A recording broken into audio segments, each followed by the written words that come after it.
আসসালামু আলাইকুম, স্বাগত জানাচ্ছি রান্স নিউজে। আপনাদের সঙ্গে আছি আমি আরজে নীরব আহমেদ। আজ জানাবো আন্তর্জাতিক সংবাদ ও বিশ্লেষণ। মিয়ানমারে বৌদ্ধবিহারে বিমান হামলায় নিহত 14 জন। ইসরায়েলের বিরুদ্ধে পদক্ষেপ নিতে যুক্তরাজ্য ফ্রান্সের প্রতি ইরানের আহ্বান। পশ্চিম তীরে অবৈধ ইসরায়েলি বসতি বেড়ে 592 বসত করছে 7 লাখেরও বেশি ইহুদি। ইসরায়েলি আগ্রাসনে গাজার প্রতি 33 জন একজন নিহত। ইরানের উপরে অর্থনৈতিক চাপ কিভাবে আরও বাড়াতে পারে যুক্তরাষ্ট্র। সৌদিতে এক সপ্তাহে 14,260 অবৈধ অভিবাসী গ্রেপ্তার। ইরান সংশ্লিষ্ট হ্যাকারদের হামলায় বন্ধ যুক্তরাষ্ট্র বিদ্যুৎ কেন্দ্র। ইসরায়েলের বিরুদ্ধে পদক্ষেপ নিতে যুক্তরাজ্য ও ফ্রান্সের প্রতি ইরানের আহ্বান। বঙ্গভবনে উঠেছেন Mirza Fakhrul guard of honour প্রদান। এই ছিল সংবাদ শিরোনাম, এখন শুনবেন বিস্তারিত। মিয়ানমারের সামরিক বাহিনীর বিমান হামলায় একটি বৌদ্ধবিহারে অন্তত 14 জন নিহত হয়েছে বলে স্থানীয় সূত্র জানিয়েছে।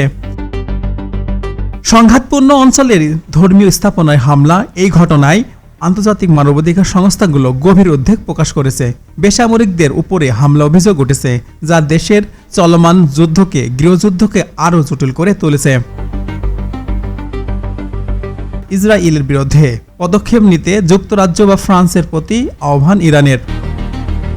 ইরান যুক্তরাজ্য বা ফ্রান্সের ইসরায়েলের বিরুদ্ধে কঠোর পদক্ষেপ নেওয়ার আহ্বান জানিয়েছে। গাজায় চলমান সংঘাত ও আন্তর্জাতিক আইন লঙ্ঘনের অভিযোগ তুলে তেহরান বলছে, পশ্চিম দেশগুলোর নীরবতা আর সহ্য করা যাবে না। এই আহ্বান মধ্যপ্রাচ্যের কূটনৈতিক উত্তেজনা বাড়িয়ে দিয়েছে, যা ইরান পশ্চিম সম্পর্কে নতুন চাপ তৈরি করেছে। পশ্চিম তীরে অবৈধ ইসরায়েলি বসতির সংখ্যা বেড়েছে 592 পৌঁছেছে, সেখানে 7 লাখের বেশি ইহুদি বসবাস করছে বলে জানা গেছে এক সূত্রে। ফিলিস্তিনিরা একে আন্তর্জাতিক আইন লঙ্ঘন বা শান্তি প্রক্রিয়ার প্রতিবদ্ধক বলে অভিযোগ করেছেন। জাতিসংঘ বিভিন্ন দেশ বা সম্প্রসারণের নিন্দা করছে, যা অঞ্চলের উত্তেজনা আরও বাড়িয়ে দিয়েছে। ইরানের ওপর অর্থনৈতিক চাপ কিভাবে আরও বাড়তে পারে তা যুক্তরাষ্ট্র ইরানের ওপরে অর্থনৈতিক চাপ বাড়াতে নতুন নিষেধাজ্ঞা বা আন্তর্জাতিক সহযোগিতার পথ খুঁজছে। তেল রপ্তানি সীমিতকরণ এবং ব্যাংকিং ব্যবস্থায় নিশ্চিতকরণ এবং মিত্র দেশগুলোর সঙ্গে সমন্বয়ের মাধ্যমে তেহরানের অর্থনীতির আরও চাপ ফেলার পরিকল্পনা রয়েছে। বিশ্লেষকরা বলছেন, এতে তেহরানের অভ্যন্তরীণ পরিস্থিতি আরও জটিল হতে পারে। ইসরায়েলের আগ্রাসনের গাজার প্রতি 33 জনে একজন নিহত। গাজায় ইসরায়েলি সামরিক অভিযানের প্রতি 33 জনের বাসিন্দার মধ্যে একজন নিহত হয়েছে বলে সাম্প্রতিক পরিসংখ্যানে প্রকাশ পেয়েছে। মানবাধিকার সংকট এবং গভীরতর হয়েছে। নিরাপদ আশ্রয়ের অভাবে লাখো লাখো মানুষ ভুগছে। আন্তর্জাতিক সম্প্রদায় যুদ্ধবিরতি বা মানবিক সহায়তা বৃদ্ধির আহ্বান জানাচ্ছে। সৌদিতে এক সপ্তাহে 14,260 অবৈধ অভিবাসী গ্রেপ্তার। সৌদি আরবে এক সপ্তাহে 14,260 জন অবৈধ অভিবাসীকে গ্রেপ্তার করা হয়েছে। দেশটির সীমান্ত নিয়ন্ত্রণ বা শ্রম বাজার সংস্কারের অংশ হিসেবে কঠোর অভিবাসন নীতি অব্যাহত রেখেছে। গ্রেপ্তারকৃতদের অধিকাংশ বিভিন্ন এশীয় বা আফ্রিকান দেশের নাগরিক। এই ঘটনার মানবাধিকার সংস্থাগুলো উদ্বেগ প্রকাশ করেছে। ইরান ও সংশ্লিষ্ট হ্যাকারদের হামলায় বন্ধ যুক্তরাজ্যের বিদ্যুৎ কেন্দ্র। ইরান সংশ্লিষ্ট হ্যাকারদের সাইবার হামলায় যুক্তরাজ্যের একটি বিদ্যুৎ কেন্দ্র সাময়িকভাবে বন্ধ হয়ে গেছে বলে সূত্রে জানা গেছে।